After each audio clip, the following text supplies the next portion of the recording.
Swayam Prabha. Digital India. Educated India.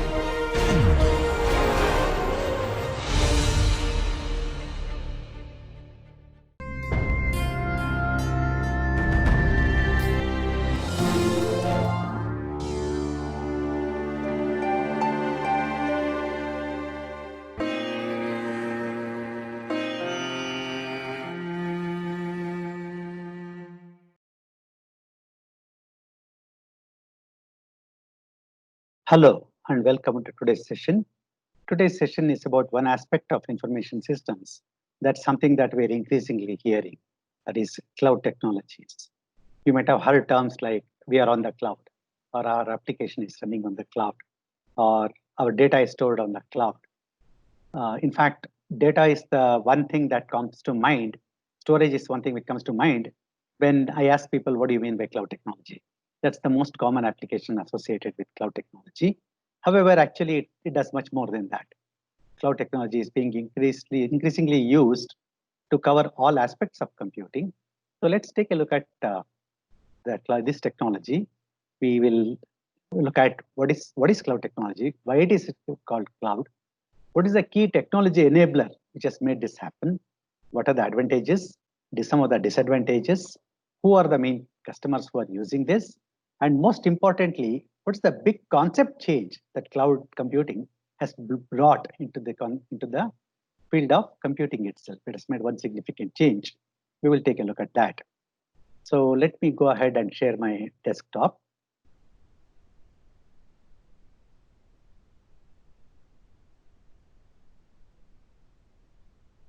This lecture is being broadcast on Swayam Prabha channel 16. My name is Dr. Sudhendar Hanumantharao. I am the Dean, Faculty of Management and Commerce at the Manipal University, Jaipur. So let's get going. So I have taken the most commonly accepted definition of cloud taken from Wikipedia, which defines cloud computing is the on-demand availability of computer system resources, especially data storage and computing power, without direct active management by the user. Every phrase here is important. Cloud computing is on-demand availability. It is there when we want it. We turn it off when we don't want it. Of computer system resources, all resources of computing, especially data storage, computing power, and almost all the times networking bandwidth too, even that is part of the cloud computing, and without direct active management by the user. That is, we just have to say this is what we want, and that's what we will get. We don't have to go in configure and do all those things. And surprisingly, one might be surprised to know that many of the common applications we use today are actually on the cloud. Though the term might have come into vogue recently, some of the applications like we use like Gmail and YouTube and Instagram, so many other applications that we use are actually running on the cloud. So cloud is already become quite prevalent and pervasive in our computing system. And let's take a more detailed look. This is a very generic definition of what cloud computing is. And let's take a more detailed look at that. And first question, why is it called a cloud? Why do we refer to it as cloud computing? It's because historically, the internet, when we draw network diagrams, various block diagrams of networks, the internet is shown, networks are shown as wired connections, but the internet itself is shown like a cloud. We don't know what is there. We say it's going over the internet. If I send this lecture by email, we say it's going over the internet. We don't know which path it has taken. An email I have sent to my neighbor in the next building might go through a server in a different country before it reaches him. It may not directly go to that person, or it may go to a server in my own country, in India, or it may go through something else. Yes. So internet is always shown as a cloud, like we don't know what's there. We say it's going over the internet. So graphically, internet is often depicted as a cloud. And in case of cloud computing, two things happen. One is computing itself doesn't happen on our system. Like I'm using a laptop to deliver this lecture. If I do something, computing happens somewhere in a server sitting somewhere out there. It doesn't happen on my system. It happens on a server sitting somewhere, and I'm going to access it over the internet. I need not be aware as to where my activity is happening. Suppose I send an email, which goes to a server, gets processed and sent to the receiver. All those activities are happening on a server which I access over the internet. Hence, the storage, same thing applies to storage too. If I have stored my files on some storage system somewhere, could be Google Drive, it's on a server somewhere sitting, which I don't know where it is, and I am accessing it over the internet. So we say my storage is on the cloud, because internet is depicted as a cloud, and computing activities are accessed remotely over the internet. So that's generally how the term has come about. That our computing and storage and all is happening somewhere, it's somewhere out in the cloud, in the internet. Hence, we refer to it as cloud computing. And this is a general block diagram which gives a good overview of what a cloud is. We will look at some of these aspects in more detail in the following slides. Here again, as you see, all the computing, the various icons you see here are all the devices by means of which we access the cloud. We access the internet and the devices and the cloud computing resources using various devices, or what are called endpoints. They could be a smartphone, it could be a tablet, it could be a desktop, it could be a laptop, it could be even be using a server to access these resources over the internet. And other than this, these are all things that are in front of us. These are our devices. Other than this, everything else is out in the cloud. That will include various things like tools which are actually servers which actually do the computing.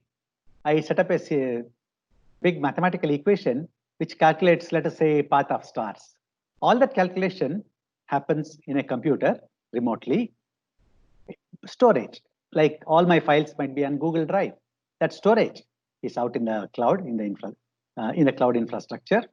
The network we access, we have one endpoint, the Wi-Fi router or the wired connection at our location. It could be our home, it could be our office, or if in the case of a smartphone, we could be traveling somewhere, our access is through the phone to the internet service provider or the phone company. Every rest of it, the various routers and switches and various other devices which forward this email is all over the internet. Other than that, there is our identities is stored, objects are stored. Runtime support, it's a technical term which all Java machines use what is called a runtime. The queuing systems, and most importantly, the databases which store all our documents, data, information, and various other types of artifacts.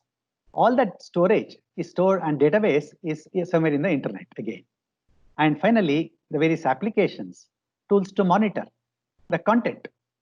If I'm accessing a newspaper on the web, the online version of a newspaper on the web, the content is what the newspaper says, the contents of the newspaper, the news items. That the tools to collaborate. If, for example, I'm using a tool which can be used for meeting between multiple people. We know Skype, for example. We can use Skype for 2 or more people to hold a conference to collaborate between ourselves. Tools for communication, the most common tool being email, but we also have voice over internet phone and various chatbots and things like that. And we can be using it for doing our finance. We may be using it to buy shares, buy stocks, transfer money, deposit money to various financial transactions. All these things are out in the cloud. You can see 3 layers: infrastructure at the lowest level, computing, storage, and network; platform, which it's a higher level, which works on the infrastructure; and actual applications we use. The email application we use is an application on the cloud. So this becomes important because one of the definitions of what a cloud is makes a distinction between 3 layers. That is why it is shown here. But for us as a user, they're all the same. They're all out in the cloud. And we may be using each one of these transparently without really realizing or caring what it is. For example, we may not care that Google Drive is actually a storage. It's both a database and a storage, whereas Gmail is an application. We really do not distinguish between them. They're all out in the cloud. But for people who actually implement and run these things, the classification becomes important. And also there is a business case for that, which we will also take a look at later. So having looked at what cloud is, why it is called a cloud, and what exactly it is. It's essentially all computing resources done somewhere, which we access remotely, which we access over the internet and through our endpoints. As you can see, cloud supports a variety of endpoints. We could be using any device. We may think that a smartphone is as different from a laptop, which is as different from a tablet. But so far as the cloud is concerned, these are all devices used to access the cloud platform. How is cloud computing different? We all have been using computers. In fact, when I send an email from my laptop, I'm using computers. I mean, if I send a WhatsApp message using my smartphone, I'm actually deploying its computing power. So how is cloud different from what we have been doing till now? Let me take the example, one of the most common examples, which all of us are familiar with, email. So let's look at how normal, I have put normal within quotes, because there is no such thing as normal today, but traditionally, how have we used email? Traditionally, we have used email in the form of what is called a client or a server and a server. We may all be familiar with Outlook, one of the common email. Earlier, we have Fedora email and things like that. If I'm using Outlook, I'm taking that as an example. I have to download a client. I have to download a Outlook client on my system, my desktop, laptop, or whatever it is. My university has given me an email account. To use that account to send email, to receive email, I have to download the Outlook client onto my laptop. And I need to know the details of the server, all the email that comes to me. You may send me an email at my email address, which doesn't come to my laptop here. It comes to the central server in the university. And I need to know the details of that server. What is its IP address? What is the port number? What is the protocol found? If some of you might have result through this, when you set up a traditional email server, we download the client, server is already set up. I need to get those details and put it on my client. So when I open my client, it knows where to go for fetching my email. When I type an email message and hit send, it knows where to go to send it and forward it further. So we need to know the details. It's not just enough that we download the client. We need to know the details. We need to configure. We need to put all the addresses and details so that the client and server can talk to each other. As you can see, and the third difference, in many servers, the moment I open, if my laptop is off, I'm not on the internet or not connected, you can still send me email. All of you can send an email to me. It will all come and wait at the server. The moment I open my client and read your email, in many systems, it can be configured that the email gets downloaded and comes to my laptop. A copy of it may remain on the server, copy of it may not remain in the server. However, my email gets downloaded onto my client, so it is my email. So if I edit that, forward it and all, I'm using the computing power of my laptop to work on that email, to save it, to edit it, to forward it, or reply to that and things like that. So this is traditionally how the normal email works. This is not a cloud model, this is how it is. So we use the computing power of the local laptop and the central server to get our work done. It has certain advantages in the sense that once I have downloaded my email, I need not be connected to the web.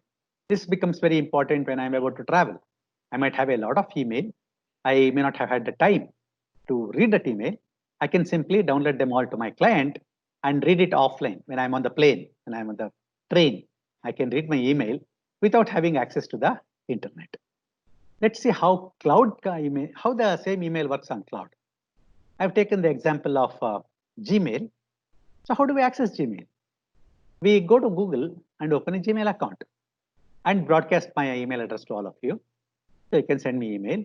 All I need to do is to open the Gmail page on my browser. I don't need any tool. I just go here and type www.gmail.com.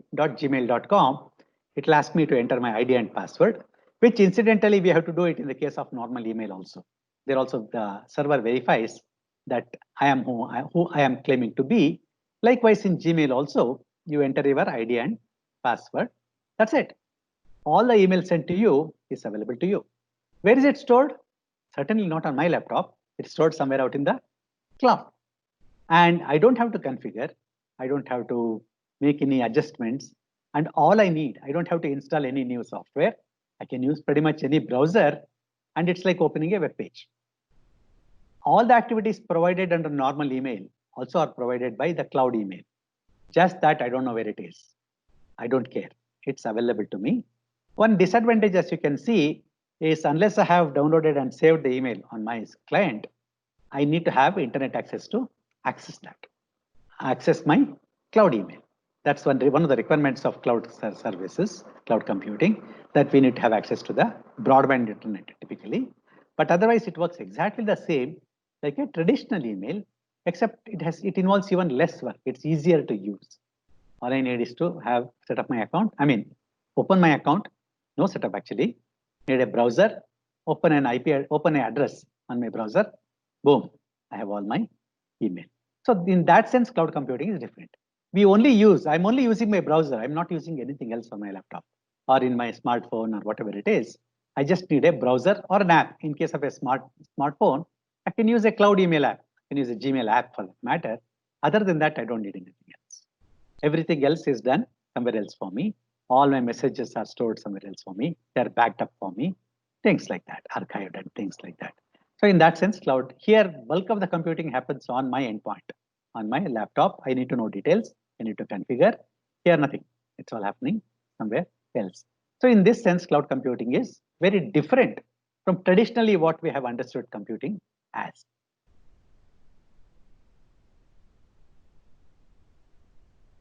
So having seen that, there are many ways to look at cloud. What there are various components.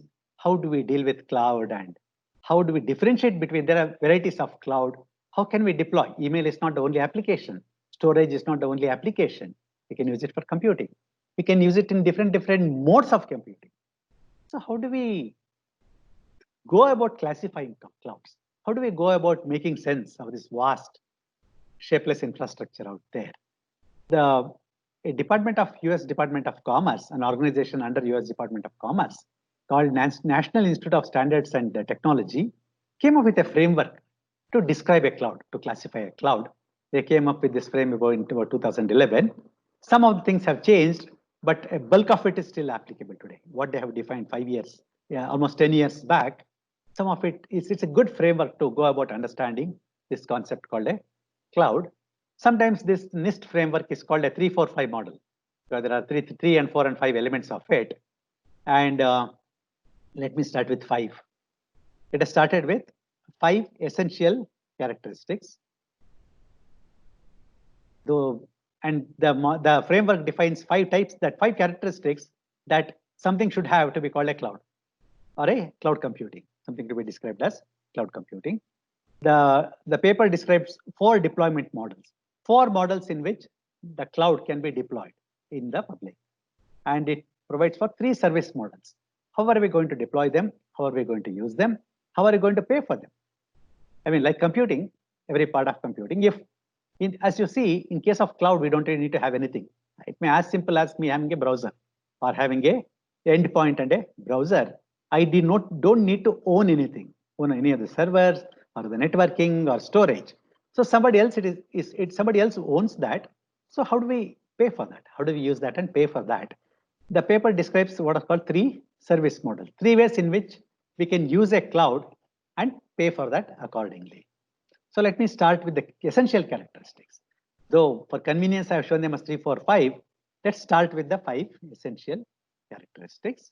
The first characteristic is on-demand self-service. The NIST standards say for something to be described as a cloud, the computing services should be available on demand. When I want it, it is there. When I don't want, I turn it off. Like Gmail. When we want to send an email, we can start a browser, send and receive email. Once I am done, I can turn off my browser. I can exit from my browser or go to some other web page, and it's self-service. I can provision. Email is a fairly simple application. Other applications, for example, I'm using 10 gigabytes of storage on some remote site on the cloud. I want to increase it. I want to increase it to 20 gigabytes. This should be available as a self-service. I don't have to call somebody in that company which is providing the storage service to ask for that additional 10 gigabytes of space. I should be able to service myself. I should be able to put a requirement or a request saying that I have 10 gigabytes of storage space, give me 10 more. And it should be available right away. So it should be on demand whenever I want it, and it should be available through self-service. I don't need to depend on anybody else to provide me that service. The second, broad network access. This has been interpreted in many ways. One way is the cloud should be accessible for different types of networks and different types of endpoints. As we can see here in this cloud infrastructure, cloud computing can be accessed using a phone. It could be accessed using a laptop. It could be accessed using a server, desktop, or a tablet device like an iPad. So it should be available over a range of network devices. More importantly, we all connect to network in various forms. Some of the high-powered networks in organizations, we connect over a wire, like T1 or something like that. Or we may connect to internet over the optical cable, which is essentially a broadband device. Some of us may be able to connect to the internet over the wireless form, in Wi-Fi form, which sometimes is broadband, sometimes it may not be. Some of us may be able to connect to the internet. We want to connect to the internet over satellite networks. It's not just a terrestrial wired band or a wireless band. We may connect to the internet using a satellite connection. And it could be broadband, narrowband. Some of us might be using our telephone lines to connect to the internet. And in many countries, the cable wire, which comes to our home to provide cable services, cable TV services, is also used to connect to the network, internet. So the second characteristic for something to be described as a cloud, after on-demand self-service, it should be accessible through various channels of networking, broadband, narrowband, with different devices. The third characteristic is resource pooling. As I mentioned, when we access something over the cloud, the resources, whether it's storage or computing or networking, applications like Gmail, they're provided by a provider. Whatever be it could be Rackspace or Amazon Web Services for storage, or Gmail from Google for mail. The provider who is providing, so let's take storage. We may be taking certain amount of storage on Rackspace, a company called Rackspace. We may be taking certain amount of storage on Amazon Web Services or Google Drive. The provider, whether it's Google or Amazon, whoever it is, they should not dedicate one machine for each of us. Traditionally, that's how it has been, right? When I store data on my laptop or my server here, or a desktop server here, I have a hard disk within my system here. I have a hard disk with my laptop. I have an external hard disk attached to my laptop or on my server. And if my brother has in the same home another system, he has his own separate services, his own CPU, his own storage, his own modem and things like that. So traditionally, for every user or every bunch of users, we have had one set of computing resources or infrastructure. But for the definition of a cloud, the provider should be able to treat them all as one single pool of resources. They have one set of servers, and it's not dedicated to user by user. One server may be dedicated to 5 users. Another server may be dedicated to 3 users. A third one may be dedicated to 1 user alone. One single user may have taken space on server number 3 and 4. So various combinations of users are deployed on a set of servers, not in a rigid form, but in a flexible form. This is called resource pooling. All the resources that this provider has, they all pulled together and then distributed independently to different users. We'll see an example of that in a later slide. So the third concept is they should not dedicate resources to user by user. The provider should be able to pool all the resources and allocate, not dedicate, allocate resources to users based on demand. This company may have 25 terabytes of space. If I want 20 gigabytes, it is taken out of the 20 terabytes. And tomorrow, if I want another 80 gigabytes, I need a total of 100. It should also come out of the 20 gigabytes. Once I don't want those 80 gigabytes, I want to go back to my 20. Those 80 will be returned back to the pool. So there is no dedicated storage for me. When I want, it is there. When I don't want, it's taken away and given to somebody else. So it's called resource pooling. It leads to the fourth concept, rapid elasticity. That means if I want it, if I want more, it should be available immediately. Like the example I gave, I have taken 20 gigabytes of storage. I want 80 more gigabytes for the next 15 days. I am doing some major project. I'm collecting data. I'm downloading some files. For the next month, I need 80 more gigabytes.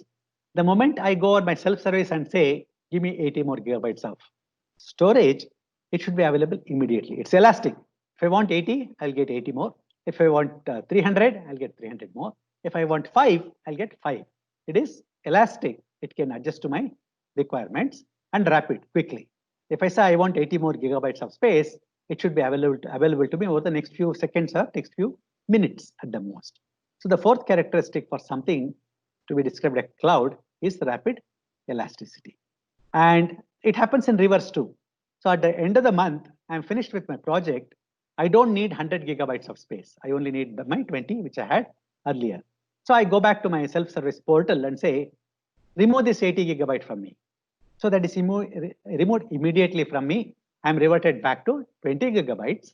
And that 80 gigabytes is added back to the pool.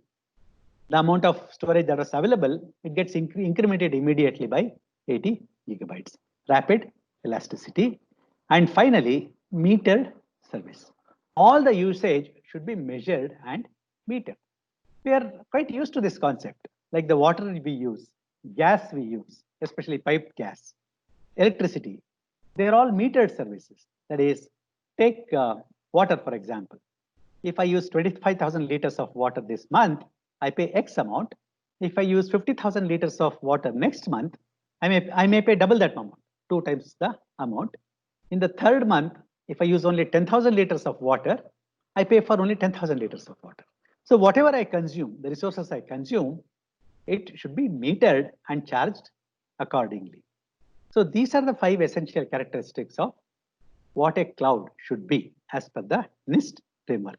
On-demand self-service, broad network access, resource pooling by the provider, rapid elasticity.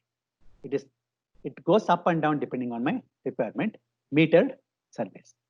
My usage is measured and charged accordingly. We will come to this point later. So the second type of classification is what I would like to cover, the 3 service models. They are commonly called as infrastructure as a service, platform as a service, software as a service. A cloud, assuming that it meets all these 5 requirements, can be used. We can use a cloud computing in 3 different levels. It's useful to go back to this diagram. That is, infrastructure as a service, IaaS, platform as a service, PaaS, software application as a service, SaaS, SaaS. The lowest, let me start with the lowest level. The lowest level, or let me give an example. When we are using Gmail, I mentioned that Gmail is an application on the cloud. So Gmail is SaaS, application as a software application as a service. We are using it at this level. Now let me start at the beginning. The lowest level of cloud, or the very basic cloud, is what is called infrastructure as a service. The cloud provider doesn't give Gmail or any application. They provide the basic infrastructure, like a data center. They provide servers for computing. They provide storage, which can store all our data, and give the network services. Access for others to reach us, for us to reach the outside internet. These are the only 3 services provided by the cloud service provider. In addition, they also have to provide the location. They have to store these things, power supply. They have to provide for uninterrupted power supply, then safety for my location, physical and otherwise. And they also provide for infrastructure like air conditioning. All these servers, big servers especially, need to be stored in an air-conditioned environment. So the air conditioning, the location, the power required by all these devices also are added. Basically, they provide us with the basic hardware. They provide with the servers They provide with the storage. They provide us with network, again on a self-service elastic mode. This month, I may want a server with 5 CPUs, so 5 microprocessors, and I need 1 terabyte of storage, and I need 5 Mbps bandwidth. That's what I say. For this 1 month, I need a server with 5 processors, 1 terabyte of storage, 5 Mbps of space. It's provided to me. Next month, I say I want only 3 processors, but 10 terabytes of space and 8 Mbps of network. That's automatically, dynamically provided to me in the form of infrastructure. So that is infrastructure as a service. The cloud provider provides just the basic hardware and associated infrastructure. What do I use it for? I may put my own application there. I'm a big bank. I have my own core banking software. I take this storage. I take this processing. I put my application there. My whole application that it requires. They gave me the bare bones infrastructure. This is like renting a bus. Renting in a transport company, I can actually rent a chassis. I can rent a bus. I can rent a bus with a driver. That's a good analogy. Infrastructure is getting my own chassis. They give me the basic chassis for the bus. I build my body on it. I put my seats. I put my driver. It becomes my service. The second layer is what is called a platform. Platform as a service. It includes the basic infrastructure. It includes the server, the storage, the networking, air conditioning, power supply, location, safety, all those things. In addition, they provide me with the basic operating system and certain other devices, device drivers and things like that. For example, in this case, I may say, I want a platform running Linux with 8 processors, 10 terabytes of storage, and 5 Mbps. So now I am saying how many processors I need, how much of storage I need, how much of network I need. On top of it, I might also say which operating system. I want Linux with MySQL database. So not only am I specifying the hardware infrastructure, I'm also specifying the basic software infrastructure also. I'm also specifying which operating system I want. I'm also specifying which database I want, plus amount of infrastructure. This is called a platform as a service. And typically, in this case, I just have my application. I have hired a big company like Infosys or TCS to develop my ticketing service. I have hired them to develop my e-commerce site. And everything else I'm going to rent from a cloud service provider. So I take my application. They gave me the ready platform. They gave me the basic hardware, operating system, and database to store. I just take my application, install it on that, and it is ready to go. As you can see, in this case, the cloud provider is providing more services than a basic infrastructure as a service. So in going back to my transportation analogy, here I have rented the bus. I have taken the chassis. I had a body built on it. I'm going to put my own driver. The application I'm putting in is the equivalent of my driver. I'm taking the chassis plus the body built on it. The highest level, the maximum amount of services that a cloud service provider can provide is an application, software application as a service. I gave the example of Gmail. When we take Gmail, not just at individual level, even companies, many organizations are using Gmail internally. It may appear like their email, but it's actually service provided by Gmail, in which case the entire thing is provided, starting from the mail server, mail client, the operating system it runs on, all the capabilities. We only pay by means of how many mails we send, how many mails we receive, how much storage we have used. So these are 3 different ways. To use the transportation analogy, here I am renting the entire bus with the driver. I am just doing the routing and ticketing and all those activities. I rent everything else from the transportation company. I'm renting the whole application as a service. As you can see, the charges are going to be different. Given all other things being same, for infrastructure will be the lowest amount of charges for a given amount of computing and resources. Platform will be higher than that. Application would be the highest amount of charges, but application covers everything. So these are the 3 deployment modes that NIST has suggested. That is, these are the 5 essential characteristics. The cloud can be deployed or rented either as infrastructure as a service, platform as a service, or software as a service, IaaS, PaaS, and SaaS. And there are 4 owners deployment models they call. It mostly refers to ownership. A cloud can be public. That is, it can be owned by a private company, but rented out to the public. Anybody can go and hire those cloud services. It could be storage, it could be application, it could be the infrastructure. So it's accessible to. And importantly, we need to remember one thing, which comes to the issue later. In all these cases, I may have hired to run my core banking system. Somebody might have hired from the same cloud service provider to run a reservation system. Third party might have hired to run a ticketing service. They'll all be running on the same set of physical infrastructure. They're going to be conceptually separated, but physically they'll be running on the same machines, being on the same storage. Something we need to keep in mind.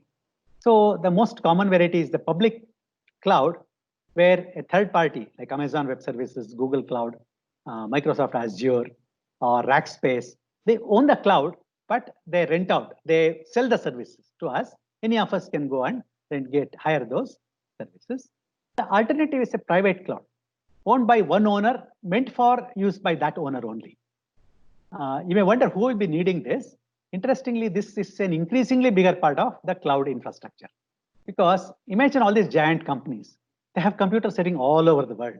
All these multinational companies, they have computers sitting all over the world. They're all distributed. Each computer cannot share, they cannot pool their resources. If servers are very busy in the US, all the company servers in India might be idle. So establishing a private cloud may be a good way to pool their own resources within the company, make it available across the company.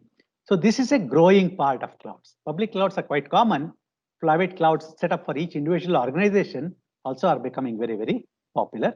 Third one is a community cloud, where a group of users based on some common criteria own, operate, and use a cloud. And the last one is hybrid cloud, some mixed combination. It could be owned by a private party, but operated by a community and things like that. The two most biggest categories are public cloud and private cloud. So these are the various ways of classifying a cloud. The 5 characteristics which defines what a cloud is. The service model, 3 ways we can engage a cloud. We can hire a cloud. We can rent a cloud service, infrastructure, platform, and software. And deployment model based on ownership, public cloud, private cloud, community cloud, and hybrid cloud. In addition, there's a new concept called on-premises cloud or off-premises cloud. This is very common in the case of private clouds. For example, I'm a giant multinational. I may have the entire cloud infrastructure also hosted inside my data center. It's a cloud for myself, and all the cloud infrastructure, we'll see what it is also hosted within my data center. It is called an on-premises cloud. Remember, the basic idea of cloud is we access computing resources over the internet, not in this case.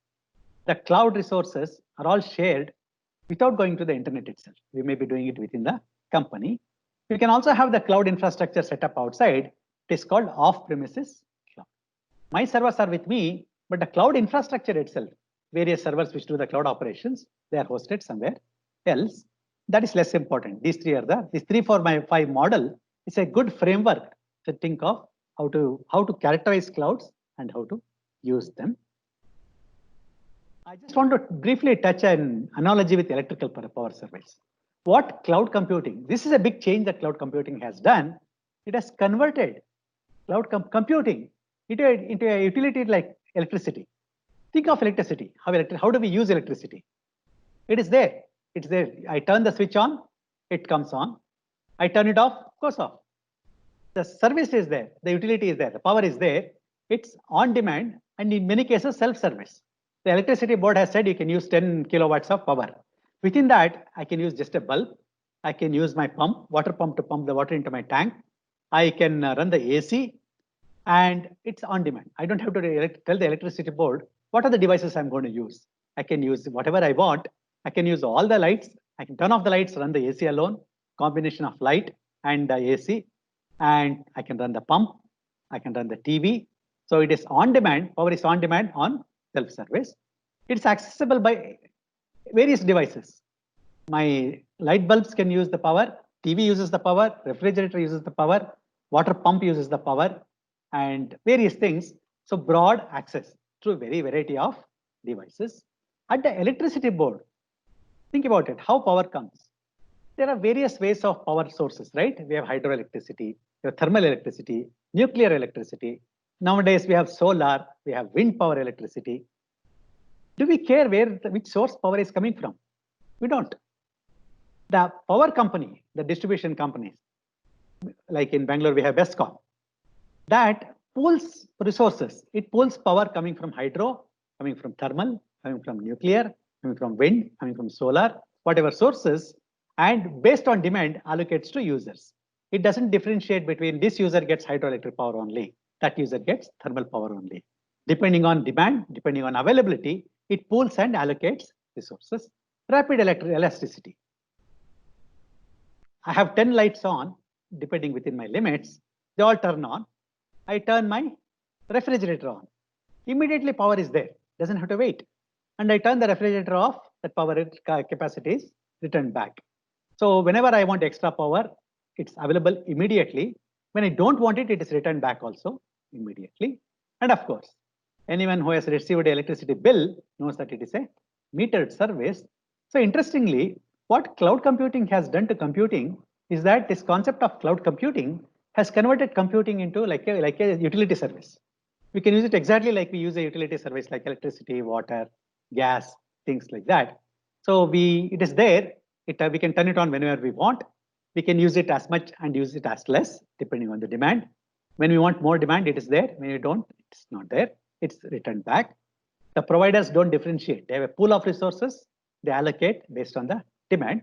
And we pay only for what we are using. It is a metered service. This is a big change. Earlier, we thought computers is something we own. We have to put investment in that. It's a capital expense. And we have to own that computer. We have to manage that computer. Do we manage the thermal reactors? Do we manage the turbines? No, we don't care. Cloud computing has done exactly that to computing. We don't own the computers. We own it as a service. We don't have to worry about maintaining the servers. We don't have to worry about maintaining the database. We don't have to worry about backing up the database. It's all done by the cloud computing provider. And I use it as a utility and pay only for that much. This is a big change, not just in terms of technology and our usage, the way we conceive computing. Accounting wise also, it has a big change. Earlier, computers used to be capital expenses. Now it can become an operating expense. Accountants probably can tell the big difference between the two, but that is one big difference that cloud computing has caused in the world of computing. Let's briefly look at one key technology which has made cloud computing possible. One of them obviously is the internet. Without the internet, we couldn't have done the cloud wouldn't have existed. Another big piece of technology is what is called virtualization. How can we share one big server between n number of users or 10 servers between 5 users today, 25 users tomorrow? How can we pool them together? As I mentioned earlier, we used to have one server for each user or each application. How do we pull them all together? That has happened due to a concept and technology called virtualization and a piece of software called a hypervisor. Let me briefly touch upon that. This is a slightly technical topic, so bear with me. This is the traditional model of computing. I had an email server to handle my email. I had a web server to handle all my web applications. I had old applications like payroll and accounting and all, what are called legacy applications. I ran them on 3 different servers. Email, maybe different operating systems too. The email might have been on Linux. This may have been on, email may have been on Windows. Web may have been on Linux. Legacy application may have been on Unix. And they were not shareable. So it's possible that all of them were only used partly. Email server was only busy 30% of the time. Web service is busy only 30% of the time. Legacy applications are busy only 30%. Big chunks of each are wasted. I would like to use the spare capacity. I'd like to use the spare capacity, not waste computing. So what can I do with the existing setup? I can move this web application, assuming that I can change the operating system. I can move this web application from Linux to Windows. Now I have both mail or legacy applications. I can move my web also here. I can use my mail, read this or legacy applications. I want to move this legacy into Windows. So I am using my mail, I'm using my legacy. Remember, both of them take 30% of the server. Together, this server now is busy 60% of the time, and the web server is running on 30% of the time on a separate box. Now I have this box free. But the problem now is it's inflexible now. Suppose legacy applications reads more than 30%. Suppose it needs 80% of the capacity. It cannot occupy this free server. It cannot occupy the capacity available here. The moment I move my legacy applications to the same as mail server, it becomes inflexible. If I need more capacity than 70%, say it needs 80%, then I may have to move it back to this server. So that's the way we do it things today. Applications are typically run separately on different servers or a bunch of applications on one server, but they're inflexible. If they're idle, it cannot be that idle capacity cannot be used by other applications on the fly, and as they become busier, taken back. This is the big change caused by cloud and this particular piece of software called virtualization. What virtualization does is it treats all these three things together as one single resource. Let us say each of these had 2 processors, 3 processors, 5 processors. Total we had 2 plus 3, 5 plus 5, 10 processors. The hypervisor treats this entire thing as one big box with 10 processors and makes those processors available to different operating systems. Let us say this is a Windows operating system. This is a Linux operating system. This is a Unix operating system. This today requires only 2 processors. This requires 2 processors. This requires 6 processors. So the hypervisor takes care of dividing these 10 processors here into 2 provided for Windows, 2 provided for Windows, 2 provided for Linux, 6 provided for Unix. It still has two processors free. Let's say due to month-end load, the load on my legacy application, payroll, increases. This needs 7 processors, but the email may need only 1. The hypervisor takes care of dynamically allocating 7 processors to this, the legacy applications, 2 processors to web and 1 processors to email. At the beginning of the month, it may change. Payroll is done. We need to send more emails. So this may need 4 processors. This may need 2. This may need 4. The hypervisor takes care of providing 4 processors to this, the Windows machine running mail, 2 processors for web server running on Unix, and 4 processors to the legacy applications running payroll and what have you. So this piece of software which sits between hardware and the operating system is called a hypervisor. At each machines, as you can see, their size increases and decreases depending on demand. They're all called virtual machines. They're not real machines. The real machine is here. But hypervisor makes it appear as if there are 3 virtual machines. And this concept is called virtualization. This is what makes it possible for pooling of resources. Remember, one of the requirements is resources must be pooled. It's this virtualization which makes that possible. It shares all the resources between virtual machines. It can support different systems. The hypervisor on the same hardware can support Windows, Linux, Unix, and what have you. And it can provide resources on demand. That is, whenever we want. We want 2 processors, we get it. When we want 4, we get 4, assuming the total capacity is available. So it makes it possible for the service to be scalable, elastic. More importantly, it is provided dynamically. I don't have to stop this to add 2 more processors. I have 2 processors, 2 more automatically dynamically get added. I want to return those 2. I don't have to stop anything. I don't have to ask someone. It gets provisioned dynamically. So this is the key breakthrough in technology which has made cloud computing possible. And let's briefly take a look. As users, the benefits are obvious. Using a cloud computing, we don't have to have any configuration. We don't have to have too much resources. We just deploy, we just start using the cloud service as it is. For businesses, what is the advantages that businesses see of going into the cloud? Businesses already have significant investment in computing already. Still, they are moving to the cloud. Why? This, over a period of 2 years, a survey was conducted, and these are some of the big reasons that businesses said that they are moving into the cloud. One is greater scalability. If I want more computing, it is there. If I don't want, I can give it back. On the other hand, if I buy my own computers, if I need more computing, I have to buy computers.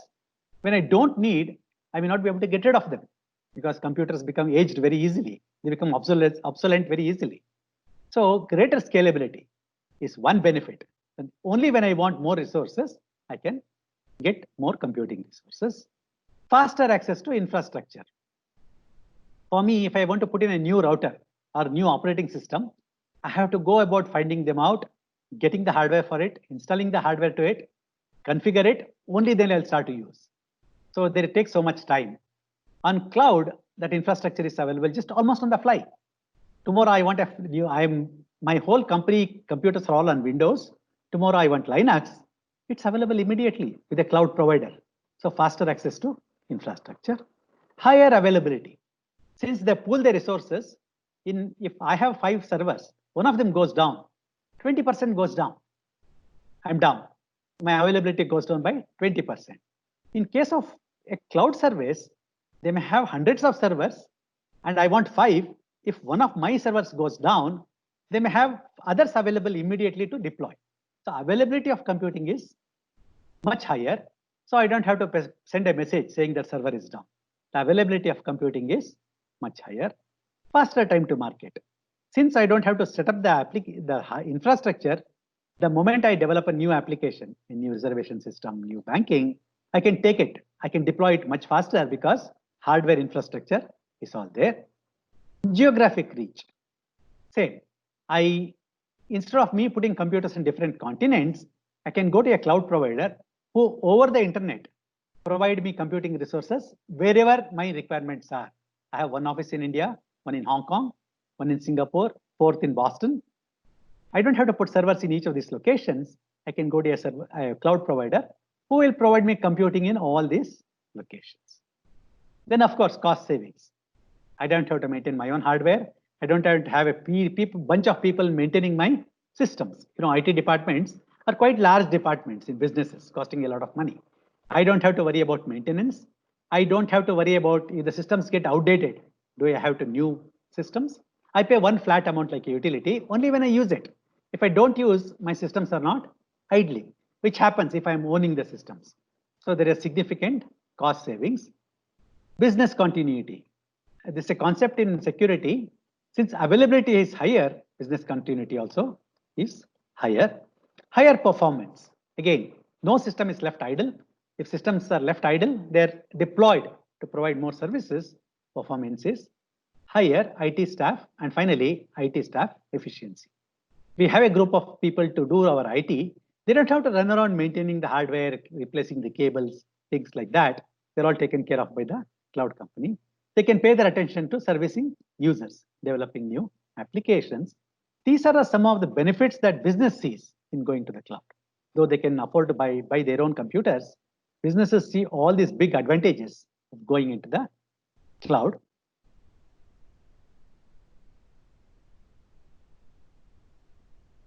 But there are certain challenges also. These are some advantages, but certain challenges. The first one is, as I mentioned, all this infrastructure is hosted on the same set of servers. So security, is my data safe? If the cloud somebody breaks into the cloud servicing center, am I coming to know? Is my data compromised? So security is one big concern. Compliance. I am in India. My cloud service provider, maybe Rackspace or Amazon, may be storing my data in Hong Kong. But there are requirements now which says RBI. They say if I'm a bank, I must store my banking data in India. In US, they are making a rule that health-related information must be stored on service in the US. But idea of cloud is against it. I should be capable of being stored anywhere. So if there's a requirement that my data should be stored in India, and my cloud service provider is storing that data in Hong Kong, compliance with that requirement is a problem now. It becomes a problem. So compliance can be an issue with cloud service providers. Managing multiple cloud services. We may have cloud services from Amazon, from Rackspace, from Google, from IBM. Managing them all could be problems. Integration with internal services. Our services may be on Windows, cloud service may be on Linux. Though they should be able to provide Windows. We may be following one version of TCP/IP and they may be following a different version of TCP/IP, different version.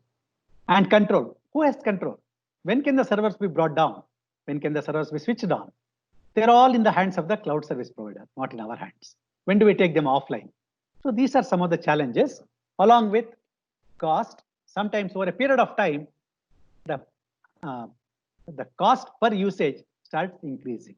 Sometimes it becomes cheaper to own beyond certain usage. So beyond certain usage, cost may become an issue. Performance. If the cloud service provider doesn't have the capacity, they may not match my performance. Managing multiple cloud services and security. So for beginnings, companies which are just starting their cloud experience, they listed these as their major concerns. Companies which have been using cloud service for a long time, they have listed a different set of concerns, but there are challenges. But advantages are significant. One should not lose sight of the challenges. Some of the big service providers in the cloud space. These are some of the company names you will hear. I'm not going to spend too much time on it. One big provider is Amazon Web Services. Then VMware provides one service. Rackspace is another company. Microsoft has two services, Azure PaaS and Azure IaaS. Then Google provides its own cloud services. IBM provides its own cloud services. Company Hewlett Packard. All these big players in the market provide their cloud services both to large companies, enterprise companies, also to small and medium-sized businesses. And these are all public clouds. Any one of us can go and rent space within these companies. In India also, we have companies like NextGen, which provide these cloud services. I have shown some names, mainly as illustration, not as advertisement for any of these companies. So some of the major users, major types of users, these are the major providers, major users. Typically, e-commerce companies are all big users of the cloud services. Startups. When I'm just starting a new company, I want to focus on developing the company. I want to focus on developing my marketing, building my team. I don't want to worry about my computing. I want to worry about my sales, worrying about collections. So I can put all those services on the cloud. So startups are typically also big users of cloud services. Then various tools provide companies which provide applications to users, like companies which provide email, picture hosting, social media, storage providers, download sites, and games. Many companies which host games, provide games. We have all various online games, which all the people I see they're playing all the time. Most of them are hosted on various cloud services. And sales services, like there's a company called Salesforce.com that provides sales services to small companies. All these companies are big users of clouds. Big users of private clouds are, as I mentioned, are large corporations. They have a very extensive IT infrastructure set up already. It's in very distributed, disjoint forms. So cloud is a good way to set up a private cloud and pool their resources and get the best value out of their existing investment in computers. Likewise, public service, like postage service, railway service, various other kinds of services also are big users of private cloud. So there are two classes, public cloud and private cloud, based on ownership and availability. These are two different types of users who can use these services profitably. So to sum up, that comes to the end of this lecture. What cloud computing is a developing emerged concept already. A lot of people are already using clouds.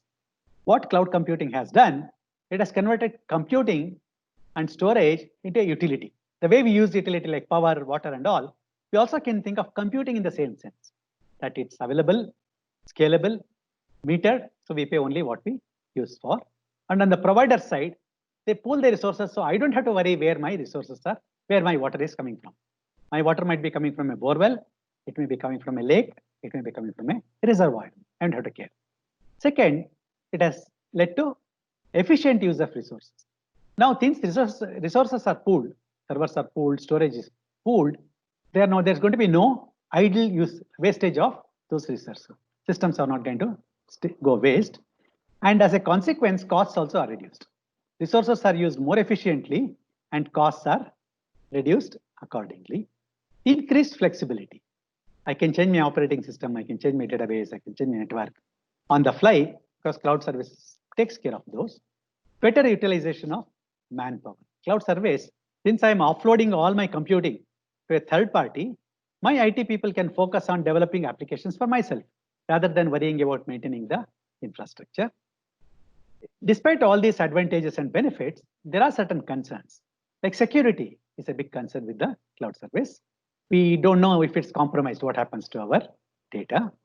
And secondly, cloud service requires good internet infrastructure. In any location or a country where the bandwidth is not high, cloud services will not work well. It requires high reliability, high capacity, bandwidth access to internet. This is the nature of the cloud. For the cloud to work successfully, it requires very high robust infrastructure network.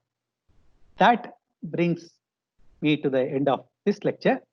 I hope you enjoyed and learned the basics of what cloud is. What do we mean by a cloud service? And what are the advantages, disadvantages, and benefits? And the big conceptual difference it has made. Thank you.